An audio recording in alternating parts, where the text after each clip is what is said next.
Histoire H23. Donc voilà les rois de France au XVIIe siècle. Donc 1594, c'est le sacre d'Henri IV, qui va faire son édit de Nantes, donc Henri IV. La naissance de Louis XIII. Quand Henri IV va mourir en 1610, malheureusement, il sera trop petit, donc il y aura une régence de 7 ans par sa maman. Ensuite, ça sera donc Louis XIII qui va régner. Naissance de Louis XIV. Et quand Louis XIII mourra, il sera encore trop petit, donc 1643. Il va donc avoir encore une régence. Ensuite, 1661, il va devenir roi. On est à Louis XIV. La révocation de l'édit de Nantes, pardon, en 1685. Et donc, on va continuer comme ça, Louis XIV, 1715. Donc, d'après cette frise, combien d'années ont régné Henri IV, Louis XIII et Louis XIV? Donc, Henri IV, il va régner donc, de son sacre en 1594 à 1610. Donc, 16 ans. Ensuite, Louis XIII, il va régner donc de 1610, même s'il est petit, mais c'est quand même lui le roi, jusqu'à 1643, donc 33 ans. Il y aura quand même dans ces 33 ans 7 ans de régence, puisqu'il est petit, mais il est roi quand même. Louis XIV, il va être roi en 1643 à la mort de Louis XIII, mais pareil, il est petit, jusqu'en 1715, donc de 1715 à 1643, ça fait 72 ans, mais comme il était très petit. Louis XIV, vous voyez, de 1638 à 1643, il avait 5 ans. Ah, merci. Ensuite, la biographie donc, de Louis XIV qui nous intéresse ici, puisque le titre c'est Louis XIV et Colbert. En 1638, le roi Louis XIII et la reine Anne d'Autriche donnent naissance à leur premier fils, le futur Louis XIV. Son père meurt alors qu'il n'a que 5 ans. Louis XIV devient roi, mais le cardinal Mazarin et Anne d'Autriche assurent la régence, donc sa mère. Il gouverne donc à sa place. Le début de règne est troublé par la dernière révolte des nobles, la Fronde. Louis XIV est obligé de fuir Paris. Il en est traumatisé à vie. Mazarin meurt en 1661 et Louis XIV décide alors de gouverner seul. Il fait construire à Versailles, près de Paris, un superbe château destiné à refléter sa gloire et sa puissance, et celle de la monarchie absolue. Louis XIV meurt dans son palais en 1715. Enfant, Louis est marqué par la Fronde, une révolte des nobles et des habitants de Paris, qui menace la couronne. Le futur roi décidera alors que son pouvoir devra être très fort pour empêcher les nobles de diviser le royaume.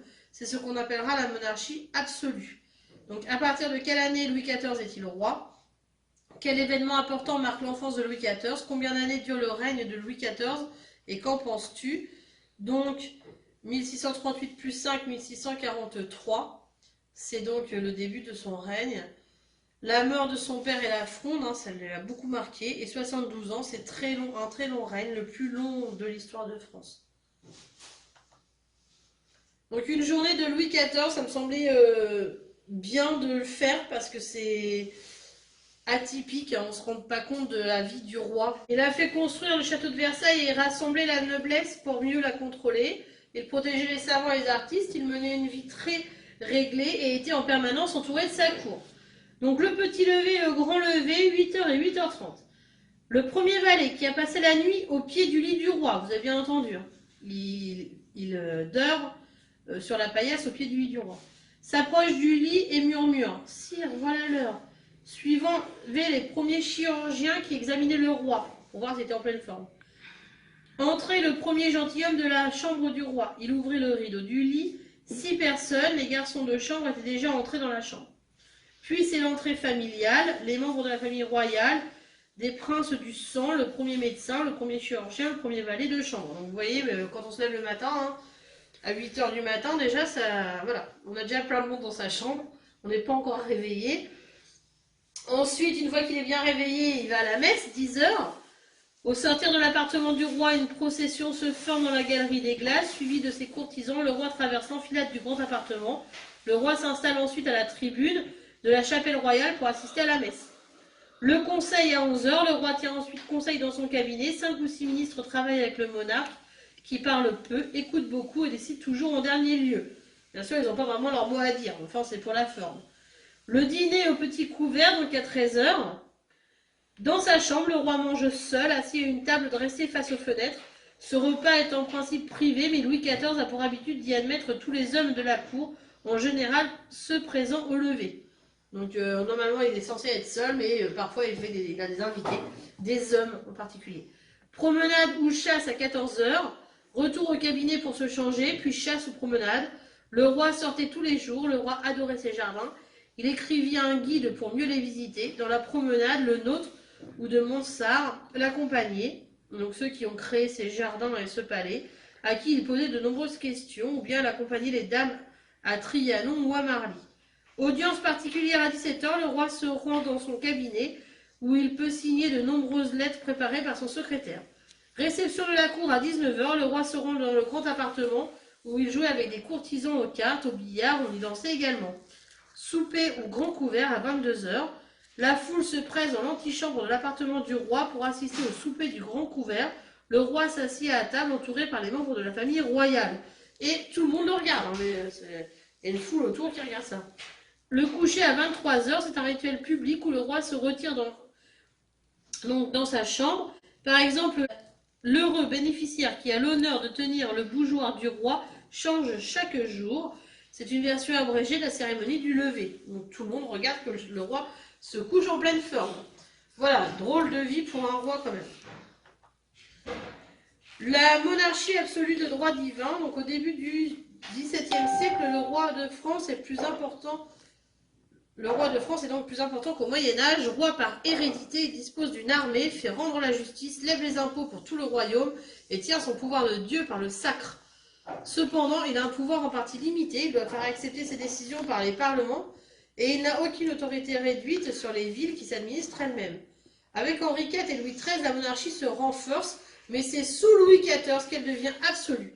En province, le roi est représenté par des intendants, nommés et révocables par lui. Il exécute ses ordres et leur renseigne sur ce qu'il ne peut voir lui-même et concentre dans leurs mains tous les pouvoirs, la justice, la police et la finance. Donc il avait, on dit le roi soleil, mais il avait fait ça, ce fanion, portant la devise de Louis XIV, supérieur à tous les hommes, voilà ce qu'il est. Il se pense supérieur à tous les hommes, et on va l'appeler donc le roi soleil, avec son fanion, lui au milieu avec le soleil. Toute puissance, toute autorité réside dans la main du roi. Les rois sont seigneurs absolus. Mon intention n'est pas de partager mon autorité. Dieu qui a donné des rois aux hommes a voulu qu'on les respecte, et lui seul peut juger par conduite. Sa volonté est que quiconque obéisse sans discuter. La tête seule doit penser et prendre les décisions. Les autres membres ne sont que pour exécuter les ordres. Donc voilà, Louis XIV en 1861, quand il prend le pouvoir, c'est ce qu'il va le dire à tout le monde. Donc c'est lui le roi. Il tient son pouvoir de Dieu. Et donc, taisez-vous, et c'est moi qui gouverne.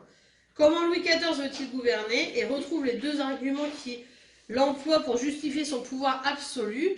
Donc vous y réfléchissez. Donc seul, absolu, sans rien partager, c'est ça sa vision de gouverner. Et Dieu a choisi le roi qui n'a à donner de compte qu'à lui, et le roi est la tête, et le royaume le corps, qui doit juste obéir. Voilà, c'est aussi simple que ça. Vous m'obéissez, puis c'est tout.